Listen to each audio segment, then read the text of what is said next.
Hey guys, this is Crazy Picard. This is my review on Final Fantasy Dimensions.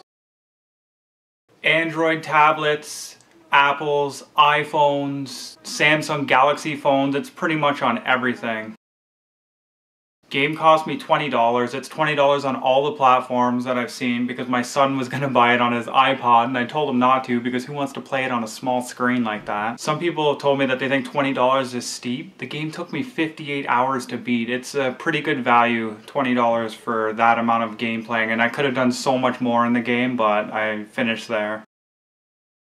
Biggest problem I had with this game is it feels like an emulator game. I wouldn't say the game is that glitchy, but the screen shakes anytime you're in a town or a dungeon. It's hard to explain, like it's just not clear, and it's not a lot, but it's enough to be quite annoying. Makes it just a little hard on the eyes, but I didn't think it was that big of a deal. It didn't ruin the game for me. I don't know if this is something to think a game is bad for, but it was kind of a little too long. Like the main story took me like 58 hours. I did some side stuff, not a lot of side quests and things like that, but it was 58 hours is a long time for a Final Fantasy game. I've never had one take me that long to beat. And although I liked this game and the gameplay was fantastic, the storyline was terrible. It was just, oh, it was so bad, so forced.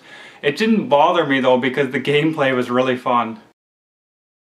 The difficulty of this game, easily the hardest Final Fantasy I've ever played. The job system was fantastic in this game. So many options, so many abilities, a lot of fun. It seemed like more of an advanced version of Final Fantasy V's job system. Again with the difficulty, just every time I'd get to a boss, it just felt like, oh man, all my character jobs were wrong, so I had to go back and grind and change jobs. There was so much fun in changing jobs and buying different weapons and armor, just so much items for the characters and abilities, and it just, you always had to rethink what you were doing when you got to a boss. You're like, oh man, I just wasted 2 hours leveling this guy up this way, so we're gonna go back, change him, and then try to go this way. So I had a lot of fun with that. I also love that this game was very retro. It was Final Fantasy 1, Final Fantasy 4, 5, 6. That's what it felt like to me. It was just like kind of all mashed together in one Final Fantasy. I didn't think the graphics were very good. They were passable, they weren't incredible, they weren't terrible, just average. It looks like they were created with like an RPG Maker for the computer, if anybody remembers that program. They also reused a lot of the bad guys and they just changed the color on the guy and give him a new name. And I'd have to say this is probably the most reuse I've ever seen in a Final Fantasy game, but this was also way longer than most Final Fantasy games for sure. Considering this game was on a touch screen, the controls were fantastic. You basically just touch the screen, a D-pad appears there, and up, down, left, right, wherever, and yeah, it moved perfectly. It felt right to play it on the touchscreen. I don't know if that's just me, but I thought the controls were great.